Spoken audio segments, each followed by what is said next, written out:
Mr. Olmert, there is a lot of talk of an intelligence failure where Hamas clearly outsmarted Israel's famed Unit 8200, the General Secret Services, also known as Shabak, and several other agencies responsible for surveillance.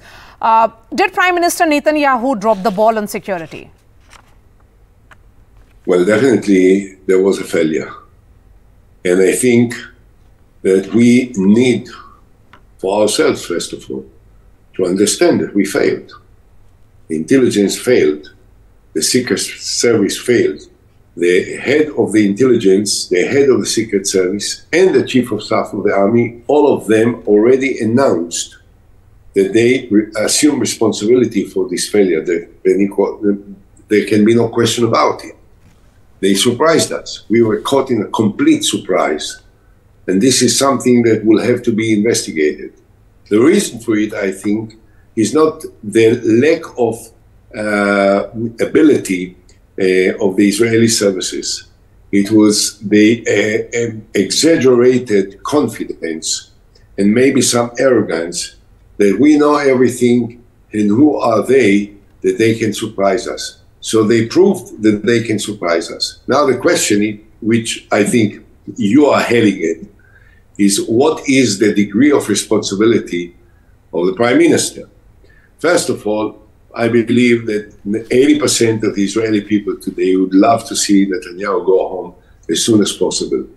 The fact is that he was the proponent, the inspirator of the policy which was overlooking the Palestinian Authority, the moderate Palestinians, that we should have negotiated with, that I negotiated with when I was Prime Minister with them. And instead of building up a momentum of negotiations and rapport and understanding with the Palestinian Authority, we downgraded them and uplifted Hamas, because for the Prime Minister, dealing with Hamas was, he thought, was supposed to be safe, because Hamas is definitely not a candidate for a peace process. So you don't have to make concessions to Hamas.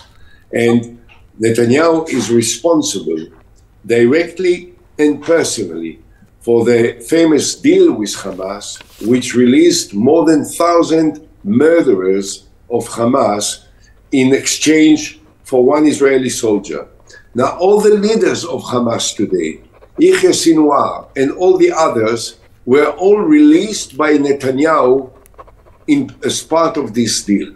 So he is perceived to be, he is held, and he is responsible for building up the capabilities of Hamas, which brought about this terrible shock to Israel, and Netanyahu will have to leave.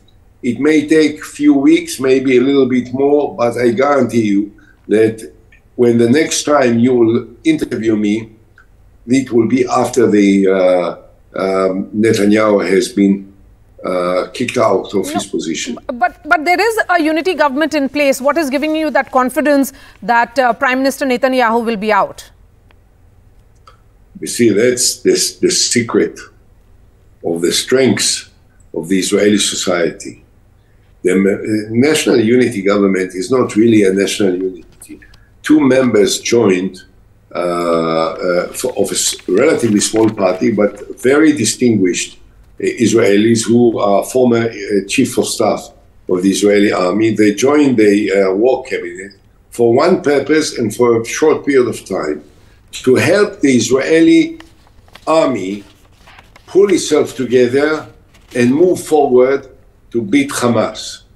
They are not partners of Netanyahu. They will not be partners of Netanyahu. And together with other political forces, they will do whatever is needed to do in order to get rid of them. All right. Former Prime Minister